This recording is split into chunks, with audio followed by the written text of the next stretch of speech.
Je vais vous montrer aussi le résultat que j'ai fait un peu plus tôt ce matin. Je prends les différentes couleurs. Essayez d'être dans un moment un peu de détente, de ne pas avoir trop d'attente. Et l'idée, c'est de ne pas faire des petits bonhommes allumettes ou des petites maisons, mais plutôt de travailler forme, les lignes. Je veux que ça soit très instinctif, mélanger avec le blanc et remplir quelques sections de votre couleur. C'est très beau.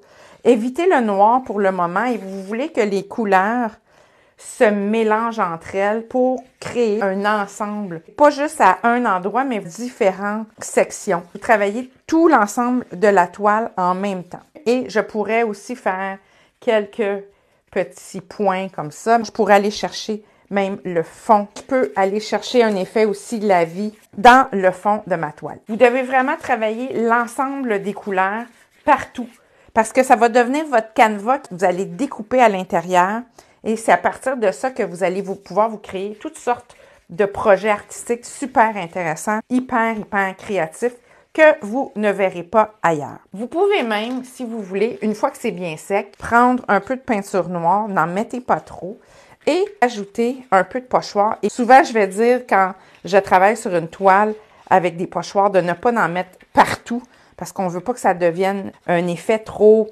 parfait. Mais ici, c'est normal parce que vous allez découper à l'intérieur de votre toile souple. Ajouter quelques formes ici et là. L'objectif, c'est de créer des motifs, de créer de la couleur qui va s'apparenter à ceci. C'est une très bonne façon de commencer des fonds de toile. J'ai mis beaucoup de couleurs, j'ai ajouté des pochoirs, j'ai ajouté du blanc par la suite. On va commencer avec les cadres. Allons-y avec un petit format. Vous pouvez trouver des passe-partout ou avec un encadrement dans les magasins de Beaux-Arts et regardez lorsque on vient arrêter à un endroit, que ce soit ici ou ailleurs, le fait d'avoir travaillé sur l'ensemble de la toile, travailler les mêmes couleurs, c'est qu'on crée un genre de lien entre les éléments. Fait que j'ai un petit format, regardez comme c'est beau, ou un grand format, je peux créer de diptyques. Donc, c'est super intéressant à faire, c'est facile. Lorsqu'on vient l'ajouter avec l'encadrement, c'est de toute beauté. Et vous pouvez offrir ça en cadeau. Je vous garantis fois 1000 que les gens à qui vous allez offrir ça vont faire « Comment te fait? » Mais il ne faut pas le dire, c'est un secret. Ne vous cassez pas la tête, il y a des encadrements qui existent avec le passe-partout. Tout ce que vous avez à faire, c'est de coller le toile souple sur le fond qui vient avec l'encadrement et vous ajoutez votre passe-partout et le tour est joué. Autre idée que vous pouvez faire, que ce soit un journal intime ou un livre de faire des croquis ou même un journal de bord, peu importe, un cahier de notes, c'est super intéressant. J'ai les fait tous en même temps, c'est pour ça que les couleurs se balancent et que ça fait un ensemble. Autre chose aussi, je l'appelle la genre rameau. Qu'est-ce que c'est? C'est tout simplement un pot que vous achetez en boutique et vous ajoutez une bande pour cacher le verre du contenant et j'ai ajouté aussi un couvercle. Pourquoi je l'appelle la genre rameau? Mais c'est des mots que vous pouvez mettre dans le contenant et offrir. Ça peut être des super belles pensées, des mots positifs, bref, quelque chose qui est personnalisé à la personne à qui vous allez l'offrir.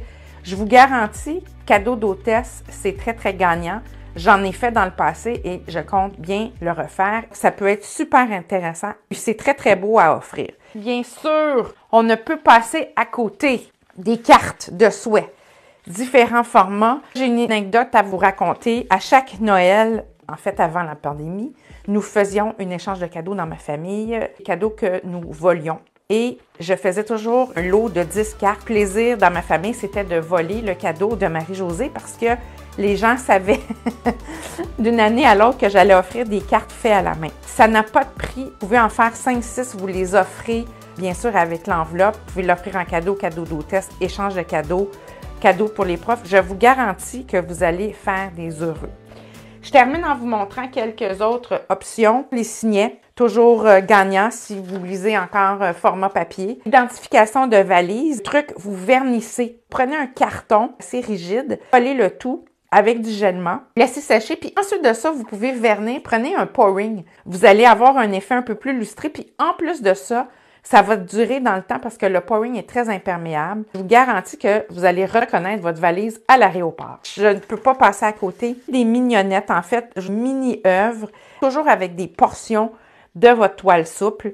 Et ce sont des petites œuvres que vous pouvez offrir soit à mettre sur des cartes ou à encadrer comme ça, toujours avec peut-être un petit passe-partout ou même un petit encadrement. Ça peut même être collé sur un petit panneau de bois. Celui-là, j'avais fait moins de fond texturé. L'effet, c'est des transferts d'images en noir et blanc. Vous voyez un peu l'effet là, des motifs. J'ai offert ça à Noël l'année passée et ça a été un succès fou. Regardez comme c'est mignon.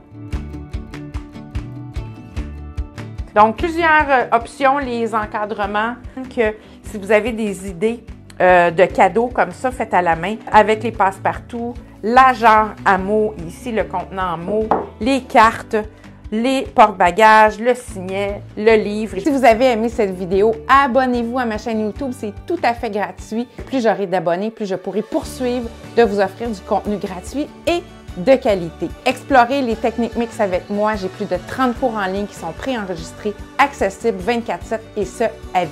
On se voit bientôt pour une prochaine technique ou un prochain vidéo sur la peinture acrylique.